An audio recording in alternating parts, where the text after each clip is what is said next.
Colleen Hoover की book reminders of him में कैना रोवन 5 साल बाद जेल से रिहा हो जाती है। वह लगभग सारे पैसों का उपयोग पहले ही कर लेती है जो उसने शहर लौटने के लिए बचाए थे। वही शहर जहां वह अपने पहले प्यार स्कॉटी लैंड्री से मिलती है। जहां कैना के गाड़ी चलाते समय एक ट्रेजिक कार एक्सीडेंट में स्कॉटी की डेथ हो जाती है। कैना को होप होती है कि वह अपनी बेटी से मिल पाएगी, जिससे उसे जेल जाने के लिए पिछड़ना पड़ा था। हालांकि उसे जल्दी पता लग जाता है कि दुनिया उसे एक टेरिबल मिस्टेक से अभी भी जज करती है। जिस दिन कैना शहर में आती है तो वो एक बार में जाती है जिसमें पहले कैना और स्कॉटी का बुक स्टोर था। बारटेंडर कैना की ओर अट्रैक्ट होता है और कैना को बार की क्लोजिंग टाइम पर आने को कहता है। जब वे दोनों बूथ पर बैठे होते हैं और बात कर रहे होते हैं, तब कैना को पता चलता है कि उस आदमी का नाम लेजर है, जो कि स्कॉटी का फ्रेंड था। लेजर सेंस करता है कि कैना किसी चीज को लेकर सैड है। कैना उस घर का विजिट करने जाती है जहां स्कॉटी का घर होता है। स्कॉटी के पेरेंट्स, जिनके पास स्कॉटी और कैना की बेटी डायम की कस्टडी होती है, अभी भी डायम के साथ वहीं रहते हैं। लेजर, जो कैना को निकोल नाम से जानता है, वह उसे रोड के अक्रॉस अपने घर से देख लेता है और उसके पास आता है। जब लेजर कैना से बात करने के लिए उसके पास जाता है तो उसकी नर्वसनेस से और डायम के घर में उसके इंटरेस्ट से पता लगा लेता है कि यह डायम की मदर कैना है। लेजर उसे डायम के घर जाने और खुद को इंट्रोड्यूस करने और माफ़ी मांगने के लिए रोक देता है। डायम से दूर रखने के लिए कैना लेजर पर गुस्सा होती है, लेकिन लेजर स्कॉटी का बेस्ट फ्रेंड था और डायम और उसके ग्रैंड पेरेंट्स के अभी भी क्लोज होता है और उन्हें हर्ट नहीं होने दे सकता। लेजर जानता है कि ग्रेस लैंड्री और पैट्रिक लैंड्री, जो कि डायम के ग्रैंड पेरेंट्स और स्कॉटी के पेरेंट्स होते हैं, डायम की लाइफ में कैना को नहीं चाहते। लेजर को भी बिलीव नहीं है कि कैना का डायम के साथ रहना सही होगा या नहीं। कैना लेजर से कहती है कि वह डायम या उसके दादा दादी को चोट नहीं पहुंचाना चाहती, बस अपनी बेटी को देखने का अवसर चाहती है।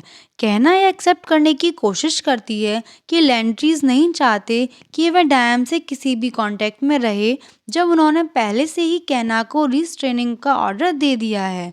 लेजर ने कैना की मदद करने से इनकार कर दिया और कैना को हार का एहसास होता है। रोमन बार में लेजर के एक एम्प्लॉय से कमेंट करता है कि लेजर डिप्रेस्ड है। लेजर बताता है कि कैना के साथ क्या हुआ है। रोमन कैना के प्रति क्रूअल होने और कैना को खुद को साबित करने का मौका ना देने के लिए लेजर को क्रिटिसाइज करता है। रोमन का कहना है कि वह हमेशा से लेजर की प्रशंसा करता था, क्योंकि घुटने की चोट के बाद रोमन के पेनकिलर से एडिक्ट होने के बाद भी लेजर ने उसे सेकंड चांस दिया था। लेकिन लेजर का यह बिहेवियर आगे भी लेजर की प्रशंसा करना रोमन के लिए हार्ड बना रहा है।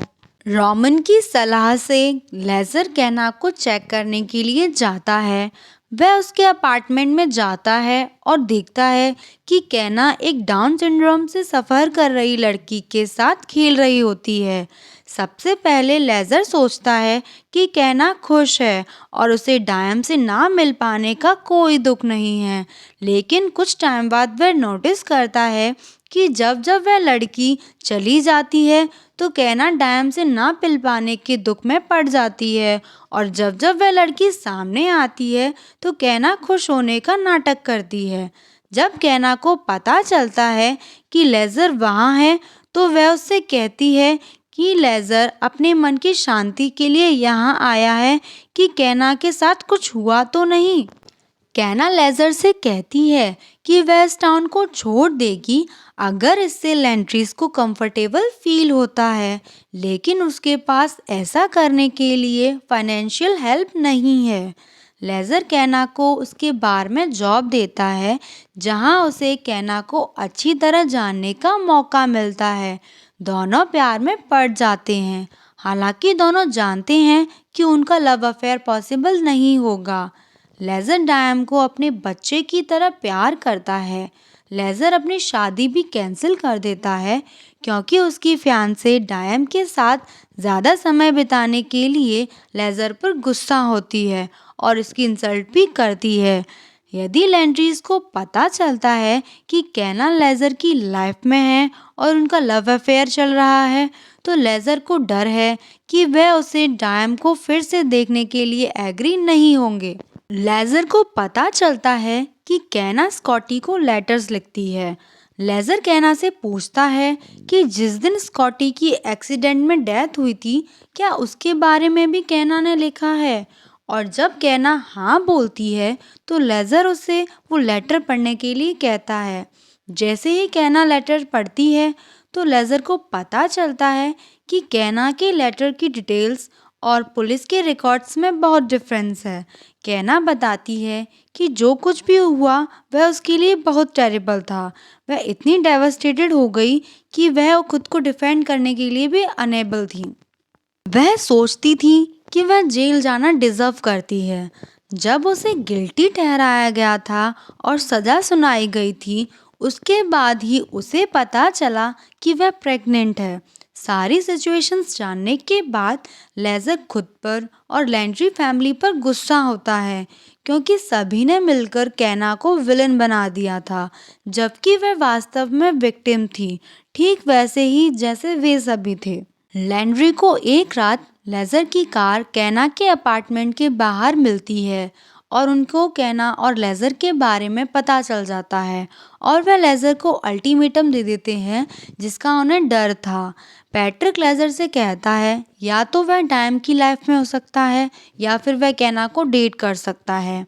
लेज़र पहले से ही चुपके से कैना के लिखे हुए लेटर्स की एक कॉपी खुद को फॉरवर्ड कर लेता है और उसका प्रिंट निकलवा कर रख लेता है और लैंड्री फैमिली को पढ़ने के लिए दे देता है। स्कॉटी की माँ ग्रेस लैंड्री कैना के लिखे हुए लेटर्स को पढ़ने के बाद लेज़र से कैना को मिलने जाने के लिए कहती है।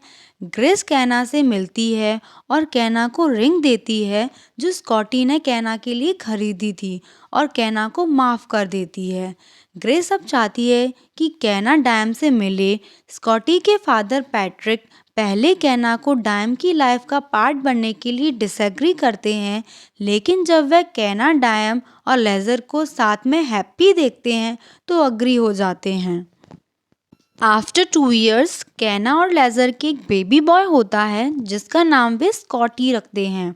इसी के साथ कहानी का एंड हो जाता है।